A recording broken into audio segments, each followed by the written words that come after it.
যে সকল 31শে ডিসেম্বর 2025 খুব ভোরে সেখানে ষাঁড়ে লড়াইয়ের আয়োজন করা হয়েছে।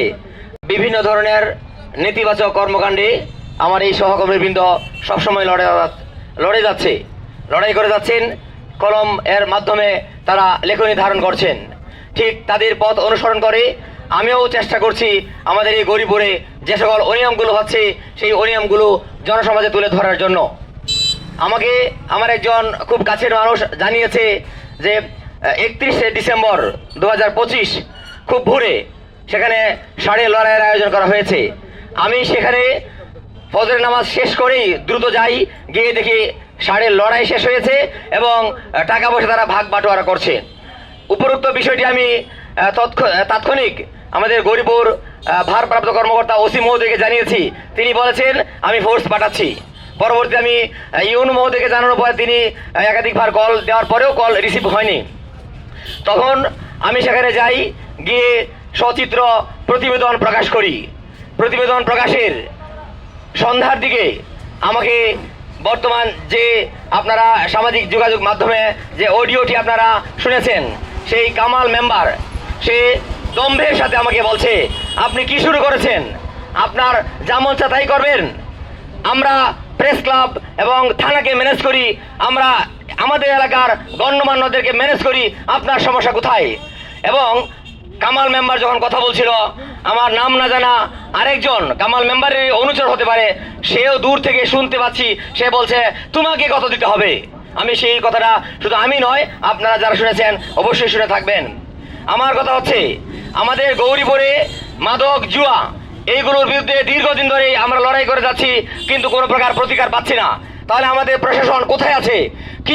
কিভাবে এইগুলো আমরা দূর করব?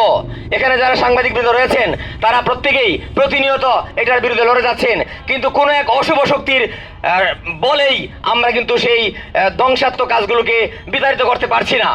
প্রিয় সহযোদ্ধা বৃন্দ, সে বেশ কিছু উদ্ধৃতি দিয়েছে।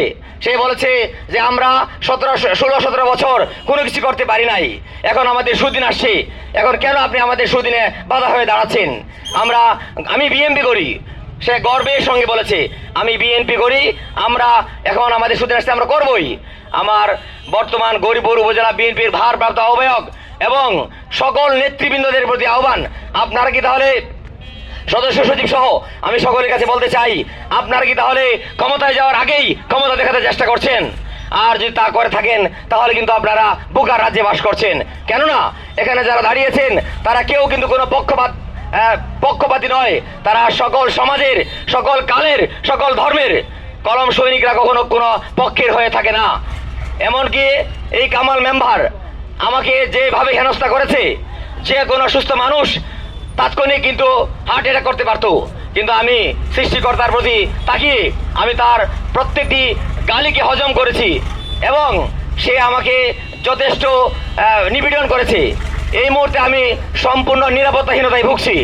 আমি গৌরীপুর উপজেলা প্রশাসন সহ ময়মনসিংহ বিভাগীয় প্রশাসন সহ আমি সকল আইন শৃঙ্খলা বাহিনীর কাছে বিনীত আহ্বান জানাবো, আমার যদি কোনো প্রকার অসুবিধা হয়, আমার চলতে ফিরতে কোনো প্রকার যদি ব্যাঘাত ঘটে, যে কোনোভাবে শারীরিক, মানসিক এবং আমার যদি কোনো ক্ষতি হয়, তাহলে কিন্তু এই সমস্ত ক্ষতির দায় সম্পূর্ণ এই কামাল মেম্বারকে নিতে হবে।